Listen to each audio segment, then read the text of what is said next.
Quality soap from Kasari-san.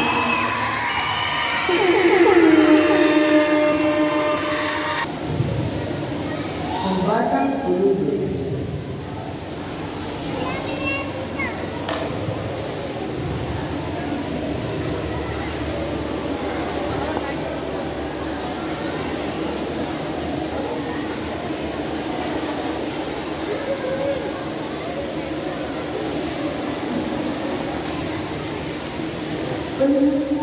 Palinis mo, maawa ko kayo, kahit ang lang mo. Palinis mo.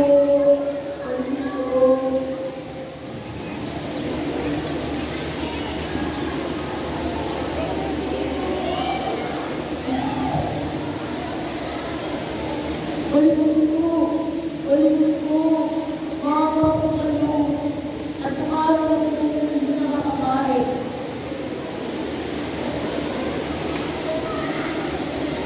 Palinis mo. Yan ang aking hanap buhay. Humihingi ng Diyos sa mga taong dumadaan. Ang aking ina ay isang labandera sa isang malaking bahay. At kami naman ay nanila sa isang maliit na lupa. Nung isang araw, narinig ko ang aking ina sinisigaw ng malakas. Huwag po! Maawa ko kayo, senyora.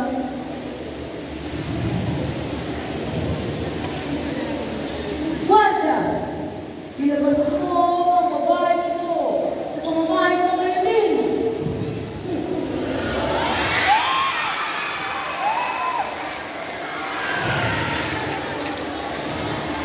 Senyora! Maawa ko kayo. Hindi po makita ang naglangan ng pera.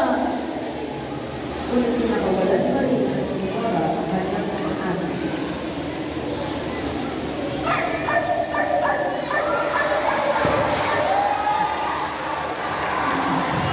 Kaya nilalabaw ang aking ina sa isang maliit na lugar.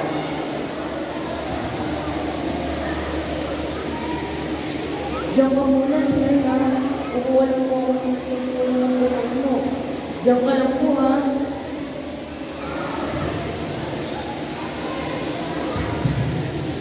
Palimus mo.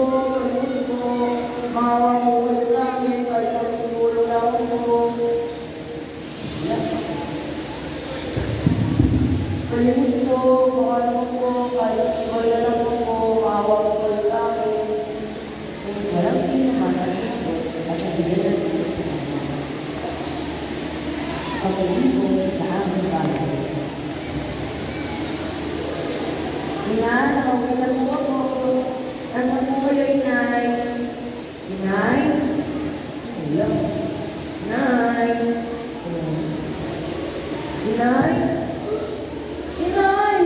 Inay? Asa please po kayo dyan, inay?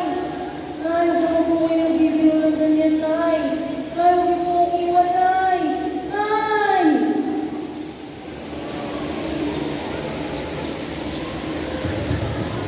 Inay, ano ba nga po ng tulong?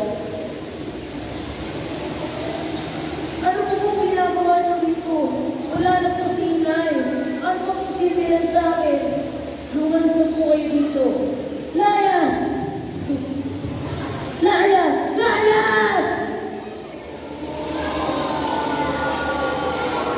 At doon nagwawakas ang storya ng Batang Pulubi.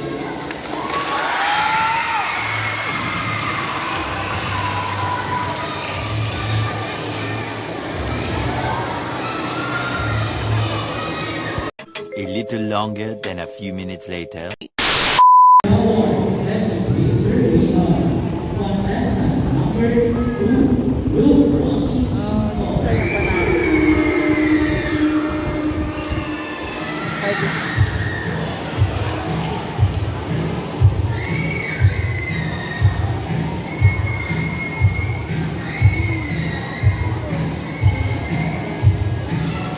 Congratulations, Luke, for winning second place in the declamation contest for Ang Batang Pulubi. Dun dun dun dun dun dun dun dun dun dun dun dun dun dun Bum,